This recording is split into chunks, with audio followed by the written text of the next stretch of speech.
Nous sommes en plateau avec le révérend pasteur Victor Kwasi. Le pasteur a-t-il le droit absolu sur ses fidèles? On va justement parler avec vous de cette thématique. Bonjour, serviteur de Dieu. Bonjour, Blessing. Bienvenue. Merci. Ça va bien?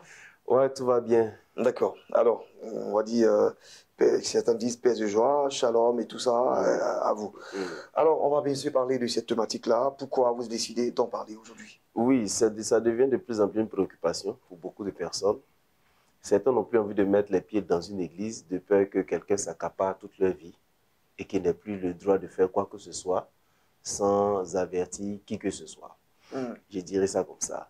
Il y a des gens qui, dans certaines églises, se donnent le droit de diriger la vie de leurs fidèles. Je veux dire, s'ils doivent se marier, c'est eux qui décident de leur mariage. La couleur, le thème du mariage. Bon, ils décident de tout. Et finalement, aujourd'hui, la religion ou la chrétienté devient comme une manipulation psycho-émotionnelle. D'accord. Et ce qui fait que le monsieur ne se sent pas à l'aise. Mais ça ne nous revient pas à l'esprit, à nous les pasteurs, de savoir que la Bible même dit que ce sont les brebis du Seigneur. Et puis, de toutes les façons, ce n'est pas nous qui prenons la décision pour eux. Le pasteur a le droit, ou bien a le devoir, pardon, d'enseigner au peuple de Dieu sur les tenants et les aboutissants de leurs décisions face à Dieu. J'ai pris la décision de suivre le Seigneur. Voici ce que ça comporte. Voici, si je marche comme ça, voici. La Bible nous dit que si on marche comme ça derrière le Seigneur, voici, voici, voici. Et c'est toi qui prends la décision. Parce que Dieu lui-même ne viole pas la décision de quelqu'un. Oui, c'est clair. Satan non plus. Chacun, on propose et puis chacun décide. Le livre habite. Voilà, chacun décide de faire. Quand le Seigneur dit, je mets devant toi la mort et la vie, et puis il dit, choisis la vie. C'est-à-dire que je n'ai pas choisi pour toi. C'est à toi de faire le pas, c'est à toi de faire l'action. Pourquoi aujourd'hui le pasteur veut faire croire que si quelqu'un n'est pas dans son église, c'est qu'il n'a pas la bénédiction. Si tu as voyagé sans me dire, c'est que non, c'est une malédiction. Ma fille, c'est ton mari qui est là. Dieu me dit que c'est ton mari.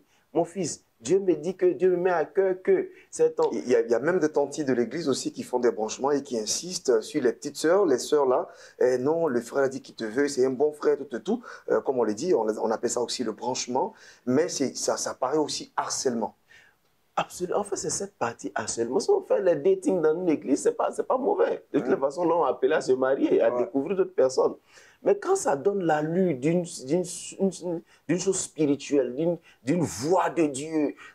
Alors qu'il n'en est rien? Non, c'est un peu bizarre. Ça frise l'anaque spirituel. Et ça fait que les gens se sentent manipulés. Les gens se sentent manipulés et ont plus peur même du pasteur que de Dieu. Et souvent, le pasteur, il sort de son bureau de l'église avec une mine assez grégaire, permettez-moi le mot, mais finalement, pour effrayer, pour donner une certaine allure de spiritualité. Et d'autorité. Voilà. Les frères, la parole de Dieu est simple. Jésus a été tellement simple que Jean pouvait se coucher sur son épaule. Pourquoi est-ce que nous, on fait comme si c'est nous qui avons Dieu? Et ce qui est un peu traumatisant, c'est que aujourd'hui, quand il décide de ne plus être dans une église, le pasteur estime que tu vas à la perdition. Voilà, il décide que toi, tu partes à la perdition.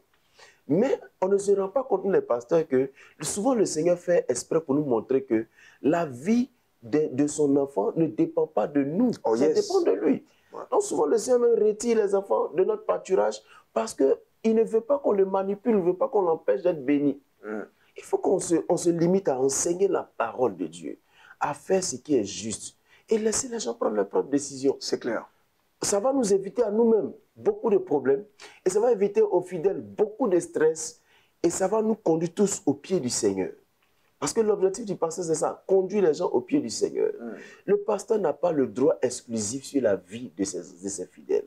Je dis, la vie sociale, le seul moment de gloire d'un pasteur en réalité, c'est à l'église. Je viens t'enseigner la parole de Dieu. Maintenant, les autres côtés là, c'est toi qui décides de m'inviter dedans. Si c'est Blessing est celui qui veut que je vienne dans sa famille, c'est toi qui m'invites dans ta famille. C'est pas moi qui décide que je dois venir chez toi, je dois avoir un droit de veto dans tout ce que tu fais. Et souvent même on demande à des gens, non, il faut changer la date de ton mariage parce que voilà. Je veux dire, c'est trop de choses et c'est compliqué quand même.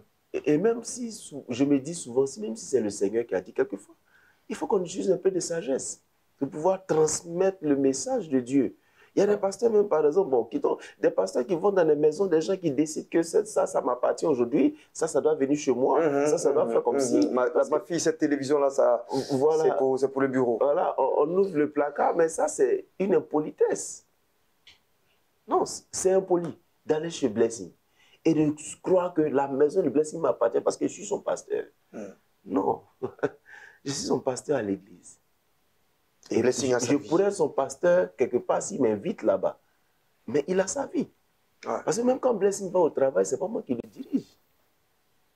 Il faut qu'on laisse les gens s'épanouir dans leur foi chrétienne. L'église n'est pas une prison. L'église est un royaume de liberté. La Bible dit c'est pour la liberté que Christ nous a affranchis. Et qu'on ne devrait même pas se mettre sur un autre joug humain.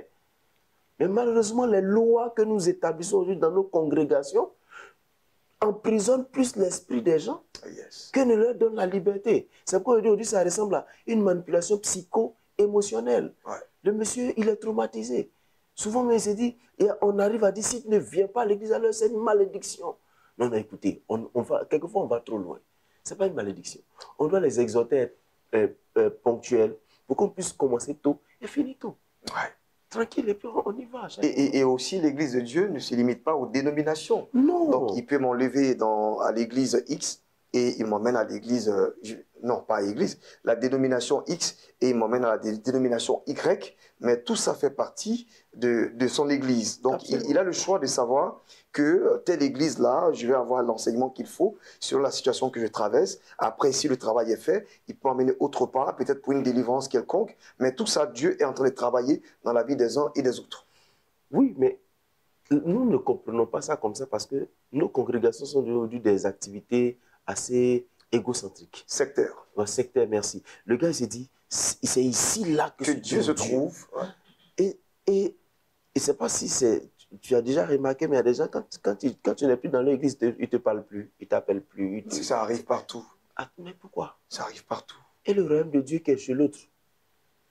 Pourtant, si Blessing est quelque part, qu'il a une grande église et qu'il m'invite, c'est avec fierté que j'y vais. Ouais. Et puis je vais pour montrer que je suis aussi un berger d'un autre pâturage quelque part. Pourtant, je ne voudrais pas qu'une de mes brebis vienne chez Blessing parce que j'estime que chez Blessing, ce n'est pas un bon pâturage. Pourtant, écoutez, il y a l'hypocrisie qui règne autour de toutes ces choses. Et c'est bien dommage. Et malheureusement, et je vais juste exhorter nos frères à comprendre que c'est pour la liberté que Christ nous a affranchis. Et en tant que serviteurs de Dieu, nous devons juste orienter le peuple de Dieu au pied du Seigneur selon les principes et les ordonnances de Dieu. C'est à eux de décider de ce qu'ils vont faire avec ce qu'on leur dit. Voilà,